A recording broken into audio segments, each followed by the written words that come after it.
ആ പ്രിയമുള്ളവരെ, ഈ NDPS കേസുകളിലെ നാർക്കോട്ടിക് ഡ്രഗ്സ് പോയിസണസ് സബ്സ്റ്റൻറ്റ് കേസുകൾ.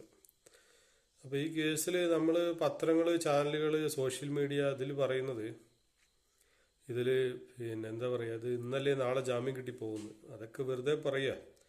കാരണം MDMA 1 ഗ്രാമിൽ മുതൽ 10 ഗ്രാം വരെയാണെങ്കിൽ തന്നെ അതൊരു ഒരു ശിക്ഷ കിട്ടാൻ പറ്റുന്ന അളവാണ്.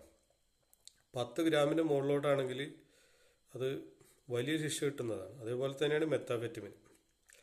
പിന്നെ LSD stamp. LSD stamp 0.5 gram മുതൽ മുകളിലോട്ടുള്ളവരെ 10 വർഷം വരെ കിട്ടാവുന്ന വിഷയമാണ്. പിന്നെയാണ് ഇതിൻ്റെ ഇടയ്ക്ക് ഈ മാജിക് മഷ്റൂം കർണാടക, തമിഴ്നാട് ഇവിടെയൊക്കെ ഈ ഉൾക്കാട്ടിലൊക്കെ ഉണ്ടാകുന്ന അതൊരു ഫംഗസാണ്, സ്വാഭാവികമായിട്ട് ഉണ്ടാകുന്നത്. അപ്പോൾ ഈ മാജിക് മഷ്റൂമിന് 20 വർഷം വരെ തടവ് കിട്ടാവുന്ന ഒരു കേസായിരുന്നു. പക്ഷെ പിന്നീട് അത് ബഹുമാനപ്പെട്ട കേരള ഹൈക്കോടതി ഈ മാജിക് മഷ്റൂം അത് ഉണ്ടാക്കാൻ പറ്റില്ല, അത് ഒരു കൃത്യമായിട്ട് ഉണ്ടാക്കാൻ പറ്റില്ല, അത് സ്വാഭാവികമായിട്ട് പ്രകൃതിയിൽ ഉണ്ടാകുന്നതാണ്, അത് വളർത്താൻ പറ്റില്ല, അത് പരിചരിക്കാൻ പറ്റില്ല, അങ്ങനത്തെ കുറേ ഘടകങ്ങൾ എടുത്തിട്ടാണ് അതിനെന്ത് ചെയ്ത് പിന്നീട് മാജിക് മഷ്റൂം ഒരു ലഹരീൻ്റെ ഇതിൽ വരില്ല എന്നുള്ള ഒരു ഇത് വന്നത്. അതുകൊണ്ടാണ് 20 വർഷം വരെ തടവ് കിട്ടാവുന്ന അത് മാറിയത്. പക്ഷേ MDMA, മെത്താഫെറ്റമിൻ, LSD സ്റ്റാമ്പ് ഇങ്ങനത്തെ മാരക ലഹരി അതിലൊക്കെ വലിയ ശിക്ഷ തന്നെ കിട്ടും. ഇതിന് എന്താ പറയുക, അളവ് 10 ഗ്രാം കൂടുതലാണെങ്കിൽ ജാമ്യം കിട്ടൂല, 3 മാസം കഴിഞ്ഞാലും ജാമ്യം കിട്ടൂല. അത് അണ്ടർ ട്രയൽ വിചാരണ തടവുകാരനായിട്ട് അത് 2 വർഷത്തോളം കഴിയേണ്ടി വരും. പിന്നെ സംസ്ഥാന സർക്കാരും സംസ്ഥാനത്തെ ജയിൽ വകുപ്പും ഇതിന് ഈ രാസലഹരി കേസിൽ, അതുപോലെ ലഹരി കേസിൽ പരോൾ ഇല്ലാതാക്കി.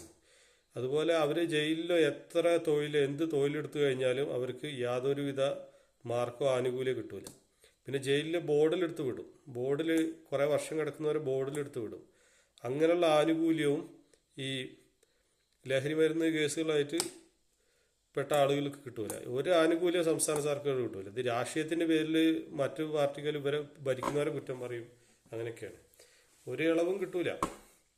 ഇവിടെ വയനാട്ടിലെ ഈ കോടതി, NDPS കോടതി, ഫാസ്റ്റ് ട്രാക്ക് അതിവേഗ കോടതി, ഇവിടെ കൽപ്പറ്റ, അതൊക്കെ വലിയ ശിക്ഷയാണ് കിട്ടുന്നത്. ഈ ചെറിയ അളവായെങ്കിൽ തന്നെ വലിയ ശിക്ഷ കിട്ടും.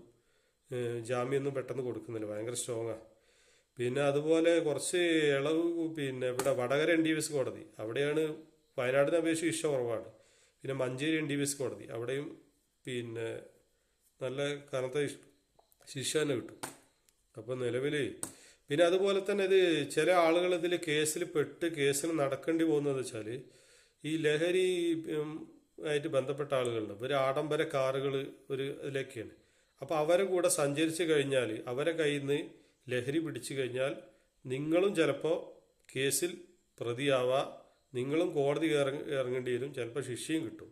അപ്പോൾ ലഹരിയായിട്ട് ബന്ധപ്പെട്ട മാരക ലഹരിയായിട്ട് ബന്ധപ്പെട്ട ആളുകളുടെ കൂടെ സഞ്ചരിക്കാതിരിക്കുക, അവർക്ക് വാഹനങ്ങൾ കൊടുക്കാതിരിക്കുക. ഇപ്പം ഞാനിപ്പോൾ വേറെ ഒരാളെ കേസായിട്ട് ബന്ധപ്പെട്ട് ഇങ്ങനെ വാഹനം കൊടുത്ത കേസ്, പിന്നെ അതുപോലെ പൈസ ഗൂഗിൾ പേ വഴി പൈസ കൊടുത്ത കേസ്, അങ്ങനെ വേറെ ഒരാളെ കാര്യത്തിന് പോകുന്നുണ്ട്. അതിൽ നിരപരാധിയാണെന്ന് അറിഞ്ഞുകൊണ്ട് മാത്രമാണ് ഞാൻ ഈ കൽപ്പറ്റ NDPS കോടതിയിൽ കയറി ഇറങ്ങുന്നത്. അത് ഒരു കേസിൽ വാഹനം കൊടുത്തതാണ്, വാഹനം കൊടുത്തു. അതുപോലെ ഇപ്പോൾ വാഹനം പ്രതിയായി, അദ്ദേഹത്തിന് വാഹനം പിടിച്ചു. പിന്നീട് യാത്ര ചെയ്ത ആളുകൾ, കൂടെ ലഹരി വിൽക്കുന്ന ആളുകളുടെ യാത്ര ചെയ്ത ആളുകളുണ്ട്. അപ്പോൾ അവരും സ്വാഭാവികമായിട്ട് പ്രതികൾ ഇതിൽ തന്നെ വരും. പിന്നെ അതുപോലെയാണ് ഡിജിറ്റൽ ഇടപാടുകൾ നടത്തുക. ലഹരി മരുന്ന് കേസപ്പെട്ട ആളുകൾ എടുത്ത് ഡിജിറ്റൽ ഇടപാടുകൾ, ഗൂഗിൾ പേ, ഫോൺ പേ വഴി അവർക്ക് പൈസ അയച്ചു കൊടുക്കുക, അവരായിട്ട് പണമിടപാട് നടത്തുക. അതൊക്കെ എന്താ പറയുക, അതൊക്കെ കേസിൽ പ്രാഥമിക ഘട്ടത്തിൽ കേസ് പെടാനും അതുപോലെ കോടതി കയറി നടക്കാനും ചിലപ്പോൾ ശിക്ഷ തന്നെ കിട്ടാവുന്നതാണ്. അപ്പോൾ ലഹരിയായിട്ട് ബന്ധപ്പെട്ട എല്ലാ ആളുകളും ശ്രദ്ധിക്കുക. കാരണം വെറുതെ കേസിൽ മറ്റുള്ളവർ പെടാതിരിക്കുക. അപ്പോൾ അതേ ഉള്ളൂ. പിന്നെ ഇപ്പോൾ എന്തായാലും കേരള സംസ്ഥാനത്ത് മുഴുവൻ ജനങ്ങൾക്കും ബോധം വന്നിട്ടുണ്ട്. കാരണം ലഹരി എത്രത്തോളം നമ്മുടെ സംസ്ഥാനത്ത്, മറ്റുള്ള വിദേശ രാജ്യങ്ങളിൽ നശിച്ചു പോയ പല രാജ്യങ്ങളുണ്ട്, മെക്സിക്കോ, അമേരിക്കയിലെ ചില നഗരങ്ങൾ, അതേപോലെ നമ്മളെ കേരളത്തിലും വന്നിട്ടുണ്ട്. എന്നുള്ളത് പിന്നെ പൊതുജനങ്ങൾക്ക് മനസ്സിലായിട്ടുണ്ട്, പൊതുജനങ്ങൾ വിളിക്കുന്നുണ്ട്. അപ്പോൾ ചുരുക്കി പറഞ്ഞു കഴിഞ്ഞാൽ വേറെ തൊഴിലുറപ്പിന് പോകേണ്ടി വന്നു കഴിഞ്ഞാൽ ശരി, തൊഴിലുറപ്പിന് പോയിട്ട് ഉറങ്ങേണ്ടി വന്നാലും ശരി, ഈ ലഹരി കേസിലൊന്നും പരമാവധി ആളുകൾ പോകാതിരിക്കുക, വല്ല കഞ്ഞിയും കുടിച്ച് ജീവിക്കുക. വലിയൊരു ഇഷ്യന കേട്ടോ.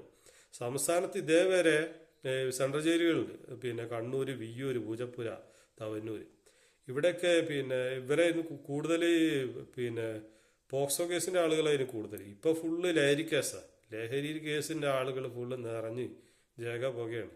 ഇപ്പോൾ പിന്നെ സോഷ്യൽ മീഡിയ, പത്രങ്ങളോ ചാനലോ പാർട്ടിക്കാരോ രാഷ്ട്രീയ പറയുന്നതല്ല സത്യം. വലിയ ഇഷ്യനെ ഇട്ടിട്ട് ഒരുപാട് കാലം ശിക്ഷ അടിച്ച് കിടക്കേണ്ടി ഒരു യാതൊരു മാറ്റവും ഇല്ല. ഓക്കെ.